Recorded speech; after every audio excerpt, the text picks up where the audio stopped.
નમસ્કાર વિદ્યાર્થી મિત્રો, આજે આપણે ફંક્શનમાં 14 નંબરનું ફંક્શન સ્ટાર્ટ કરી રહ્યા છે. Indicating contrast. કોન્ટ્રાસ્ટનો અર્થ થાય વિદ્યાર્થી મિત્રો વિરોધાભાસ. આ ફંક્શનનો ઉપયોગ વિરોધાભાસ બતાવવા માટે થાય છે. તો વિરોધાભાસ દર્શાવવા માટે આપણે બટ, યટ, સ્ટીલ આ ત્રણેનો અર્થ થાય છતાં, બરાબર, અથવા તો પરંતુ પણ આપણે કહી શકીએ. અને દો અલ્દો આ બંનેનો અર્થ એક જ થાય. દો અલ્દો આ બંનેનો અર્થ એક જ થાય. દોની જગ્યાએ અલ્દો વાપરો અથવા તો દો વાપરો, બંનેનો અર્થ એક જ નીકળે છે. જો કે છતાં વપરાય છે, બરાબર. ફરી એક વખત ધ્યાન આપજો. આ ફંક્શનનો ઉપયોગ વિરોધાભાસ બતાવવા માટે થાય છે. વિરોધાભાસ દર્શાવવા માટે બટ, યટ, સ્ટીલ છતાં અને અલ્દો, દો, જો કે છતાં વપરાય છે. હવે લેંગ્વેજ એલિમેન્ટની અંદર જો આપણે વાત કરીએ તો આ જ આવશે. બટ, યટ, સ્ટીલ, અલ્દો, દો, એઝ પણ આવે અને હાવેવર પણ આવે છે. અને આપણે સૌથી વધારે આ ફંક્શનની અંદર દો, અલ્દો, એઝ અને હાવેવર પર વધારે ચર્ચા કરવાના છીએ, જેમાં તમને વાક્ય કરવામાં સૌથી વધુ સરળતા રહે છે, બરાબર. બટ વડે પણ તમે વાક્ય કરી શકો, એનો કોઈ પ્રશ્ન નથી. હવે આ ત્રણનો ઉપયોગ કરતી વખતે આપણે વાક્ય રચના સમજવી સૌથી અગત્યની બાબત છે, બરાબર વિદ્યાર્થી મિત્રો. ફરી વખત ધ્યાન આપજો. વિરોધાભાસ, બરાબર. વિરોધાભાસ એટલે કોઈ બાબત તમને એક પોઝિટિવ હોય તો બીજી કેવી આવે, એમાં નેગેટિવ આવે. એને ઘણો અભ્યાસ કર્યો પરંતુ શું થયો? ફેલ થયો. અભ્યાસ કરવું એ પોઝિટિવ બાબત છે, પણ ફેલ થવું એ કેવું છે? નેગેટિવ બાબત છે. એટલે એ વિરોધમાં ગયું. ઘણો અભ્યાસ કર્યો છતાં ફેલ થયો. ઘણી મહેનત કરી છતાં પગાર કેવી મળી? ઓછી મળી, બરાબર. તો આવી રીતે વાક્યની અંદર વિરોધાભાસ બતાવવા માટે આપણે બટ, યટ, સ્ટીલ એટલે કે છતાં અને અલ્દો, દો, જો કે છતાં વપરાય છે. લેંગ્વેજ એલિમેન્ટની અંદર આપણે બટ, યટ, સ્ટીલ, અલ્દો, દો, એઝ એન્ડ હાવેવરનો ઉપયોગ કરીએ છીએ. હવે દો અલ્દો એટલે એક જ થયું. એઝ એન્ડ હાવેવર એટલે આ ત્રણની વાક્ય રચના વિશે મેં તમને વધારે ખાસ સમજ આપીશ, બરાબર. હવે આપણે વાક્ય રચનાની શરૂઆત કરીએ છીએ.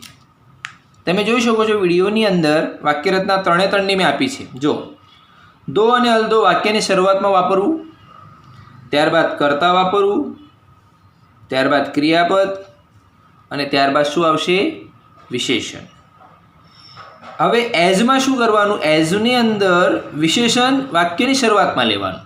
ધારો કે પુઅર, તો પુઅર શું થયું? એક વિશેષણ થયું. રીચ એક વિશેષણ થયું. હાર્ડવર્કિંગ એક વિશેષણ થયું.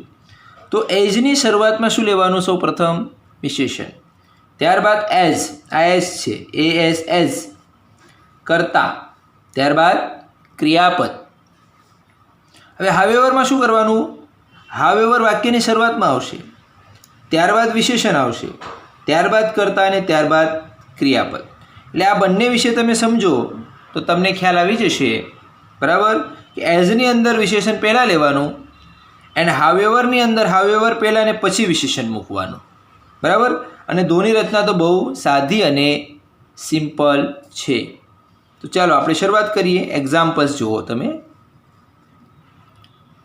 એક્ઝામ્પલ નંબર 1ની અંદર તમે જુઓ કે દો અથવા અલ્દો બેમાંથી કોઈ પણ એક જ, મેં તો બંને અહીંયા લખ્યા છે તમને સમજાવવા માટે.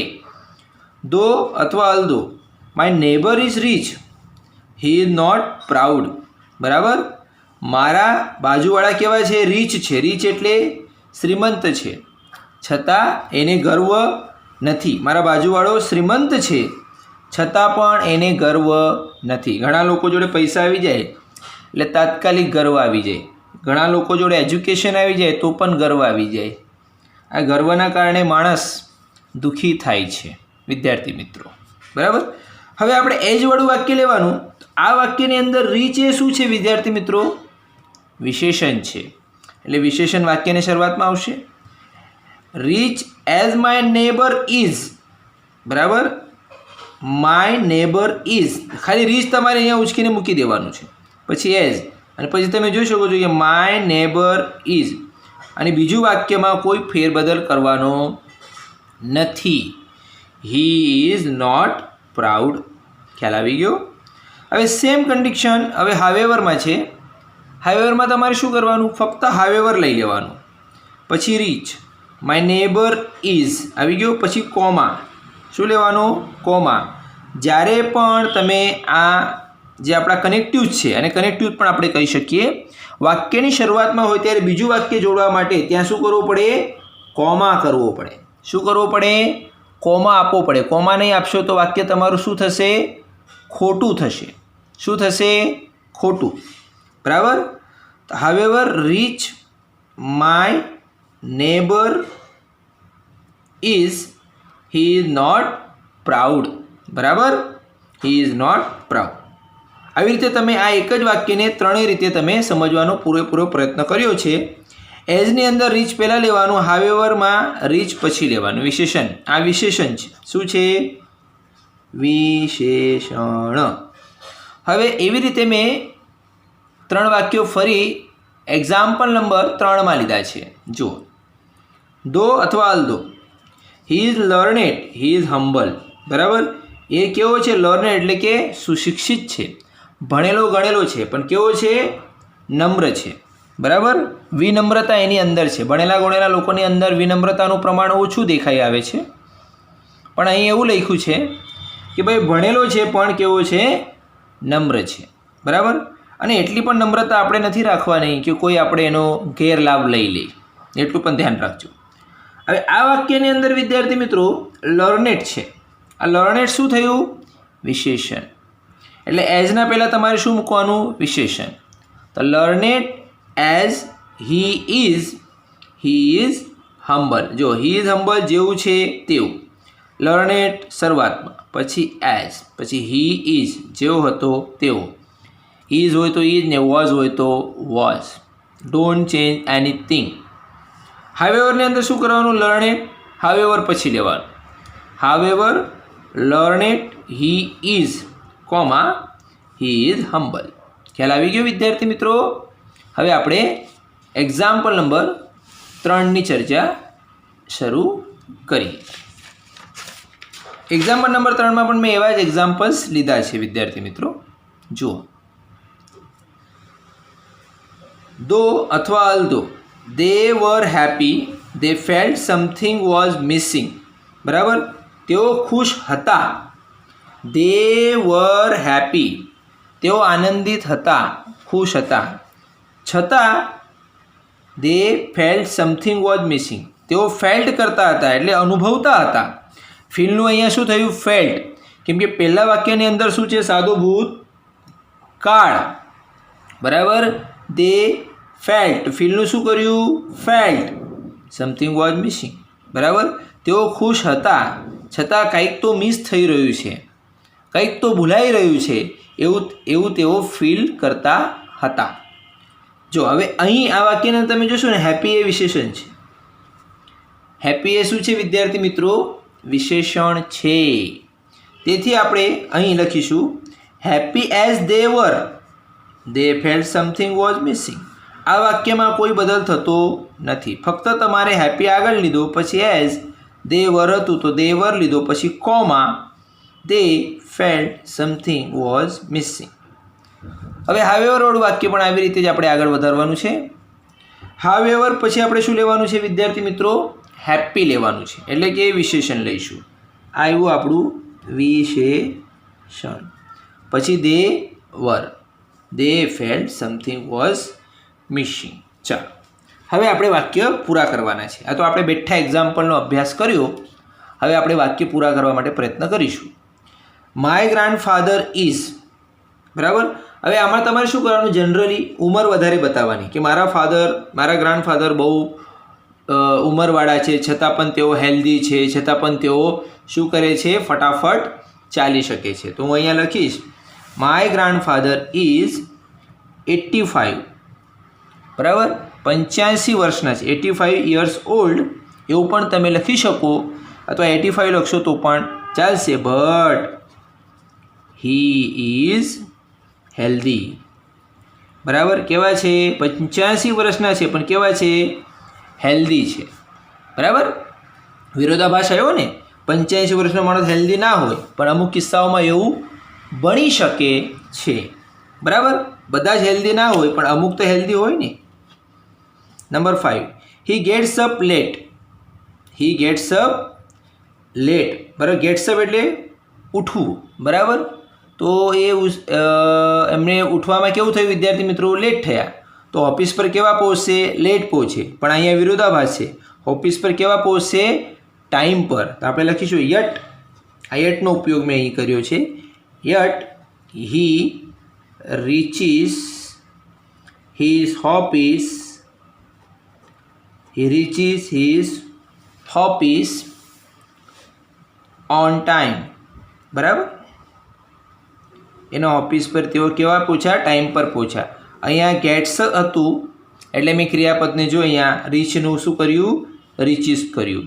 જે કાળ અહીંયા હોય એ જ કાળ આપણે બીજા વાક્યમાં બતાવવાનો હોય છે. Don't change your tense here. Okay, ચાલો. He gets up late yet he reaches his office on time. Number 6.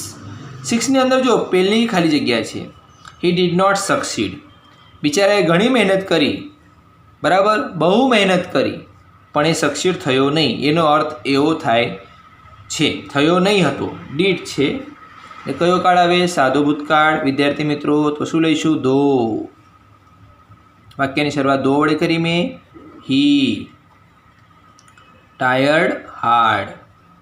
બરાબર, એને ઘણી મહેનત કરી પણ સક્સીડ થયો નહીં. બરાબર, હવે આપણે લઈશું example number 7. That man is rich. બરાબર, એ મનુષ્ય કેવો છે, શ્રીમંત છે પરંતુ આનંદિત નથી. જે લોકો પૈસાવાળા વધારે હોય છે એમની અંદર સંતોષ જેવું કશું હોતું નથી. That man is rich but he is not happy. બરાબર, એ આનંદિત નથી. બરાબર વિદ્યાર્થી મિત્રો, વાક્યને વચ્ચેથી જોડવા માટે આપણે બટ, યટ અથવા યટની જગ્યાએ તમે સ્ટીલ વાપરો તો પણ ચાલશે, કેમ કે યટ અને સ્ટીલના બંનેનો અર્થ કેવા થાય, સરખા થાય. જો અહીં મેં યટની જગ્યાએ શું મૂક્યો છે, સ્ટીલ મૂક્યો છે. No problem at all, you can use both are the same meaning here. We can see another example. Example number 8. જોઈ શકો છો તમે. Dash he didn't say sorry. બરાબર, જો ભાઈ અમુકમાં એવો ગુણ હોય છે કે મિસ્ટેક કરે છે, ભૂલ કરે છે, છતાં પણ સોરી કહેતા નથી. તો આપણે અહીંયા લખીશું દો he made mistake a mistake. બરાબર, અહીંયા મેળ લીધો જો તમે વિદ્યાર્થી મિત્રો, કેમ કે અહીંયા કયો કાળ છે, સાદો ભૂતકાળ છે. તેથી દો હી મેડ મિસ્ટેક્સ. બરાબર, મિસ્ટેક કરી છતાં પણ એ સોરી કહેતો નથી. આ વિરોધાભાસની વાત અહીં આવી રહી છે. હવે જ્યારે પણ શરૂઆતમાં હોય ને જનરલી દોવાળા જ વાક્ય આવે. આ પણ દો લઈશું આપણે, અહીંયા દો લખી દઉં છું. They are happy. બરાબર, બરાબર, તેઓ કેવા છે, આનંદિત છે. આનંદિત કોણ રહે, જે ગરીબ હોય. જનરલી એવું વિચારવાનું આપણે. દો they are poor, they are happy. તેઓ ગરીબ છે છતાં કેવા છે, આનંદિત છે. બરાબર, ચાલો હવે નંબર 10. ધો આઈ વોઝ વેરી ટાયર્ડ. બરાબર, હું બહુ થાક્યો હતો છતાં હું સૂઈ શક્યો નહીં. I couldn't sleep. જો અહીંયા કુડન્ટ કેમ લીધો, કેમ કે અહીં ભૂતકાળની વાત કરવામાં આવી છે. તો આઈ કુડન્ટ સ્લીપ. બીજી રીતે પણ તમે લખી શકો કે ધો I was very tired.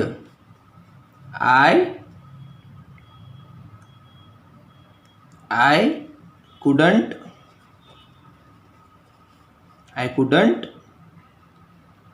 walk. બરાબર, આવું પણ તમે લઈ શકો છો. હું બહુ થાક્યો હતો તેથી હું ચાલી શક્યો નહીં. બરાબર. તો આવી રીતે અહીં વિદ્યાર્થી મિત્રો આપણે કોન્ટ્રાસ્ટવાળા સેન્ટેન્સ કમ્પ્લીટ કર્યા છે. હવે function number 15, talking about reason and result. Reason એટલે કારણ અને રિઝલ્ટ એટલે પરિણામ. સૌ પ્રથમ આપણે રીઝન પર ચર્ચા કરીશું અને ત્યારબાદ આપણે રિઝલ્ટ પર ચર્ચા કરીશું. બરાબર. જનરલી રીઝન એટલે કે કારણ બતાવવા માટે આપણે બીકોઝનો ઉપયોગ વધારે કરીએ. બીકોઝ, કારણ કે, અને આપણી જોડે તો દરેક પ્રશ્નના કારણ હોય જ છે. કારણ આપવામાં આપણે માહિર છીએ. ક્લાસરૂમની અંદર તમને પૂછવામાં આવ્યું કે અભ્યાસ કેમ ન કર્યો, તો તમે કહો મારું પેટ દુખતું હતું, અમારે ત્યાં મહેમાન આવ્યા હતા, અમે બહાર ગયા હતા. આવા ઘણા કારણો તમે આપો છો. તો you can speak in English and given the reason with because and second of because of also you can use in the reason. જો આ ફંક્શનનો ઉપયોગ કારણ અને પરિણામ વિશે વાત કરવા થાય છે તો સૌ પ્રથમ આપણે લઈ રહ્યા છીએ વિદ્યાર્થી મિત્રો ઓનલી ફોર રીઝન. આ બધું રીઝન પર ચર્ચા ચાલી રહી છે. Talking about reason only there. કારણ બીકોઝ અને બીકોઝ ઓફ આ બંને વડે તમે બતાવી શકો છો. હવે કારણવાળા વાક્યની અંદર તમારે પહેલાં પરિણામવાળું વાક્ય લેવાનું હોય. શું લેવાનું? પરિણામ. જેવું કે પરિણામની વાત કરીએ કે યશ નામના વિદ્યાર્થી અનિયમિત હોમવર્ક મોકલે છે. બરાબર. તો યશ નામનો વિદ્યાર્થી અનિયમિત હોમવર્ક મોકલે છે કારણ કે એની જોડે મોબાઈલ હોતો નથી. બરાબર. તો નિયમિત એની જોડે મોબાઈલ હોતો નથી. એટલે પહેલું પરિણામ શું આવ્યું ભાઈ? અનિયમિત હોમવર્ક મોકલે. એનું કારણ શું આવ્યું? કે એની જોડે નિયમિત રીતે મોબાઈલ હોતો નથી, એવું આપણે કહી શકીએ છીએ. તો પરિણામ વાક્ય, પછી બીકોઝ કરતા, અને પછી શું લખીએ આપણે? કારણ દર્શક વાક્ય, જેનું આપણે કારણ બતાવતા હોઈએ છીએ હંમેશા. બરાબર. તો જુઓ, Mitul always gets good result because he works hard. જો પરિણામ આવી ગયો, Mitul always gets good result. Mitul હંમેશા કેવું રિઝલ્ટ પ્રાપ્ત કરે છે? સારું રિઝલ્ટ. કારણ કે એ વધારે પડતું મહેનત કરે છે તમારી જેમ. તમે કેવી હમણાં ઓનલાઈન જબરજસ્ત મહેનત કરી રહ્યા છો. તમારું વાંચન, બરાબર, વિડીયો જોવાનું, ત્યારબાદ વિડીયોમાં આપેલ હોમવર્ક કરવાનું, આ બધું તમારું જબરજસ્ત હમણાં હાર્ડવર્ક ચાલી રહ્યું છે. બરાબર. અને ઘણી બધી જવાબદારીઓ પણ તમારી ત્યાં બની જાય છે. તો Mitul always gets good result because he works hard. આ એનું કારણ છે અને આ એનો શું છે? પરિણામ. તો પરિણામવાળું વાક્ય પહેલાં આવે, ત્યારબાદ બીકોઝ, અને ત્યારબાદ શું લેવાનું વિદ્યાર્થી મિત્રો? કારણ દર્શક વાક્ય. હવે આપણે બીજું જોઈએ. He was on leave. Leave એટલે રજા પર છે. લીવ એટલે રજા પર છે. Sorry, I was on leave. હું રજા પર હતો because I was not well. કેમ કે મારી તબિયત સારી નહીં હતી. અહીંયા શું આપ્યું? સૌ પ્રથમ પરિણામ, અને અહીંયા શું આપ્યું? કારણ. બરાબર. કારણ શું છે? કે એની તબિયત સારી નથી. હવે આપણે બીકોઝ ઓફનું ચર્ચા શરૂ કરીએ છીએ. શેની ચર્ચા શરૂ કરીએ? Because of. બીકોઝ ઓફની અંદર પણ એવું જ છે. પરિણામ વાક્ય, ત્યારબાદ બીકોઝ ઓફ, ત્યારબાદ નામ. જો બીકોઝની અંદર અહીંયા શું આવે? કરતા આવે. જ્યારે અહીંયા આપણે શું લેવાનું? નામ લેવાનું, એટલે કે નાઉન લેવાનું. અને ત્યારબાદ કારણ દર્શક વાક્યનો આપણે ઉપયોગ કરવાનો રહેશે. વાક્ય સમજાવો એટલે તમને સમજ પડી જશે. Sachin couldn't play the cricket match. બરાબર. Sachin couldn't play the cricket match because of his injury. Injury એ શું છે વિદ્યાર્થી મિત્રો? નામ છે. બરાબર. સામાન્ય રીતે આપણે બીકોઝ ઓફનો ઉપયોગ કેવો કરીએ છીએ? ઓછો કરીએ છીએ, પણ આ તમારા સમજ માટે હું તમને સમજાવું છું. બરાબર. Sachin couldn't play the cricket match. એ ક્રિકેટ મેચ રમી શક્યો ન હતો કારણ કે બીકોઝ ઓફ હિઝ ઇન્જરી. બરાબર. એની શું હતી? ઇન્જરી હતી, એને ઈજા થઈ હતી. હવે આપણે વાક્ય નંબર 2 જુઓ તમે. I can read, write and speak English. હું વાંચી શકું છું, લખી શકું છું અને બોલી શકું છું. શું? ઇંગ્લિશ વેલ. ઇંગ્લિશ સારી રીતે હું વાંચી શકું, લખી શકું અને બોલી શકું છું. Because of my good knowledge of English. બરાબર. Because of my good knowledge of English. કારણ કે મારું અંગ્રેજીનું નોલેજ કેવું છે?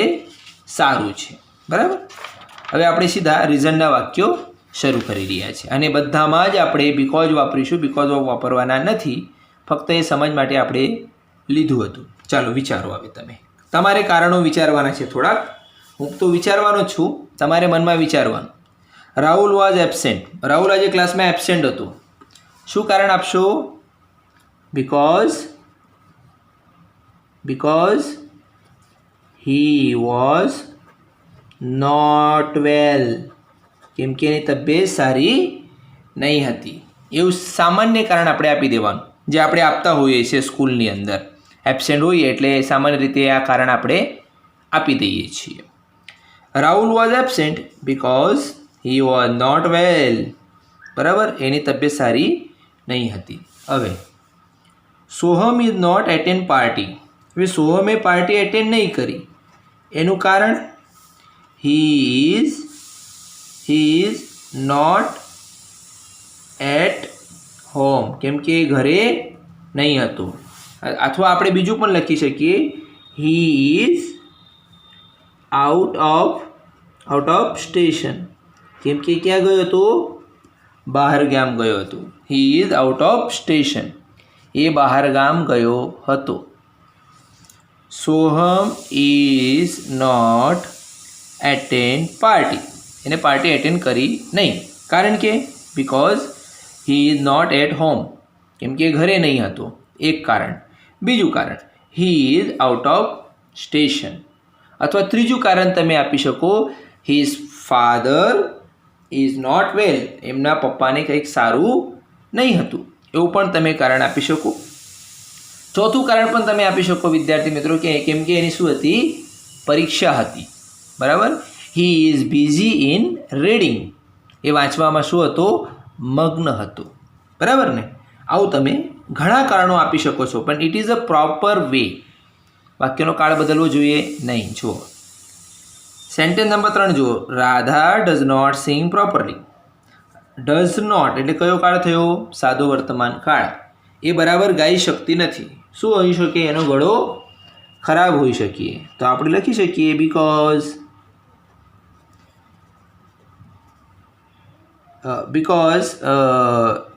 શી ઇઝ નોટ વેલ. એની તબિયત સારી નહીં હતી. આ એક કારણ આપી શકો. Because of his throat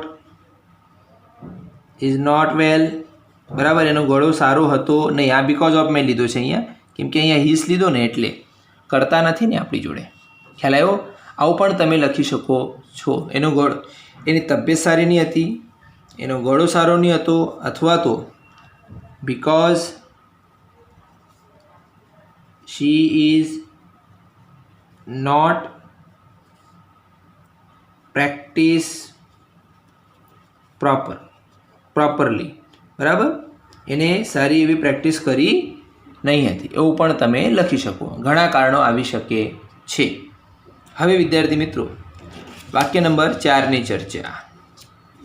my mother does not walk early in the morning. બરાબર. Early in the morning. મારી માતા રોજ સવારે ચાલવા જતા નથી. બીકોઝ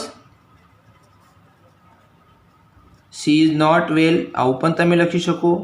એની તબિયત સારી નથી. ઘણા એક જ કારણ બહુ ઘણી જગ્યાએ આવી શકે છે. અથવા તો because she has a problem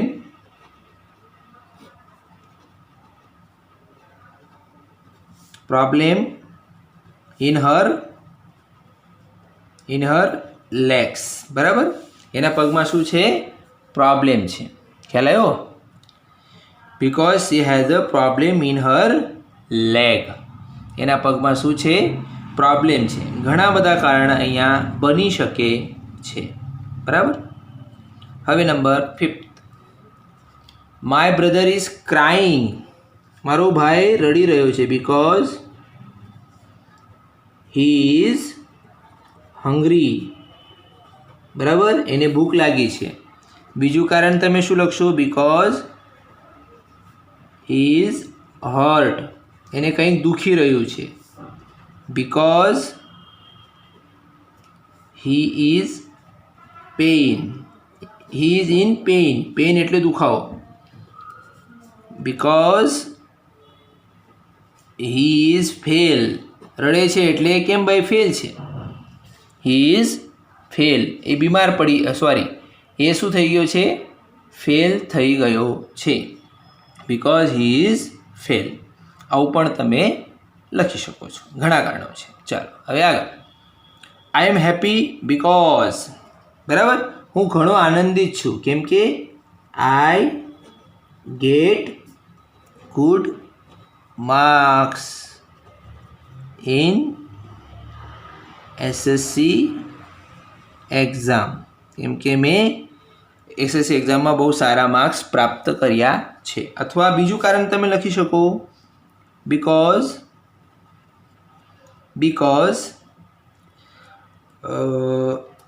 I get good marks in the SSC exam because I win the match. કેમ કે મેં મેચ શું કરી લીધી છે? જીતી લીધી છે. એવું પણ તમે લખી શકો. ખુશીના ઘણા કારણો છે. because today is my birthday. આજે મારો શું છે? બર્થડે છે. એવું પણ તમે લખી શકો છો. હવે વિદ્યાર્થી મિત્રો, example number 7.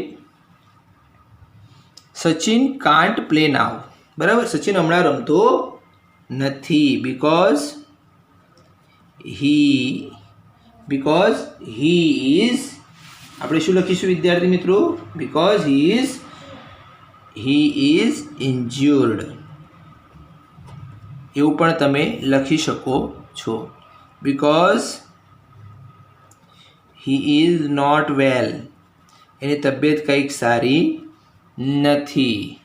Because he is busy with his family. એની ફેમિલી સાથે શું છે? ભાઈ બિઝી છે. તેથી એને મેચ લેવાનું શું કર્યું હશે? ના પાડી દીધું હશે.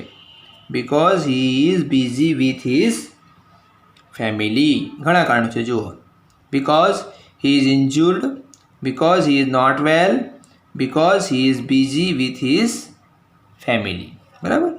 હવે દે આર હેપી. હવે ચલો ફરી એક વખત હેપી. હવે તેઓ ઘણા ખુશ છે. Because they win the match. એમણે મેચ જીતી લીધી છે. આ પણ એક કારણ તમે આપી શકો છો. પછી because they enjoy the party. કેમ કે એમને પાર્ટી શું કરી છે? એન્જોય કરી છે. Because India win the Kargil battle. Battle એટલે યુદ્ધ. કારગિલમાં જે યુદ્ધ થયું હતું ને, એ યુદ્ધ આપણી ઇન્ડિયાએ શું કરી લીધું છે? જીતી લીધું છે. આવું પણ આપણે લખી શકીએ છીએ. જુઓ, they are happy because they win the match. પછી બીજું, because they enjoy the party, because India win the Kargil battle. બરાબર, ઇન્ડિયાએ કારગિલ બેટલ કર્યું છે. બરાબર. હવે વિદ્યાર્થી મિત્રો, આજના વિડીયોમાં આપણે બરાબર બે જ ફંક્શન જોઈ શક્યા, એક કોન્ટ્રાસ્ટ ને એક રીઝન. રિઝલ્ટ જોવાનું બાકી રહી ગયું છે, છતાં હોમવર્કમાં રિઝલ્ટના પ્રશ્નો આપ્યા છે. જેટલા આવશે એટલા કરજો, ને તો બાકી રહેવા દેજો, કેમ કે આવતા વિડીયોમાં આપણે એ ચલાવીશું. બરાબર, ચિંતા કરવાની જરૂર નથી. અને યુનિટ ટેસ્ટની અંદર આપણે ફક્ત બે પ્રશ્નો જે છે, પહેલો પ્રશ્ન અને બીજો પ્રશ્ન. પહેલો જે પ્રશ્ન છે એક અનસીન પેરેગ્રાફ છે, એ પેરેગ્રાફ તમારે વાંચવાનો અને એના સવાલના જવાબ લખવાના. બીજામાં એક ઇન્ટરવ્યૂ છે, એ ઇન્ટરવ્યૂ પણ વાંચવાની અને સવાલના જવાબ લખવાના જ છે. અને ત્રીજા પ્રશ્નની અંદર આપણે શું લીધા છે, તમામે તમામ ફંક્શન લીધા છે, જે આપણે હમણાં ભણી રહ્યા છીએ. અને ચોથા પ્રશ્નની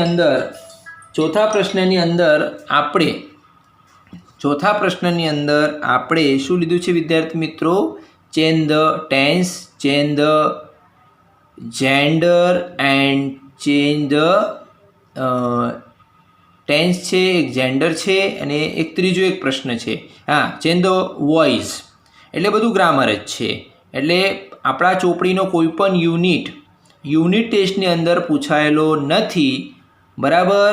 એટલે બધા જ ધોરણ 9 અને ધોરણ 10ના વિદ્યાર્થીઓ ધ્યાન આપે કે કોઈ પણ યુનિટ પૂછાયેલ નથી. બે ફકરા છે, જે વાંચીને સવાલના જવાબ આપવાના છે, અને ફંક્શન અને change the voice, tense and જેન્ડરના જ પ્રશ્નો પૂછવામાં આવ્યા છે. તેથી ચિંતા કરશો નહીં, જે ભણાવવામાં આવ્યું છે એમાંથી જ પૂછવામાં આવશે. Don't worry about it. Okay, thank you.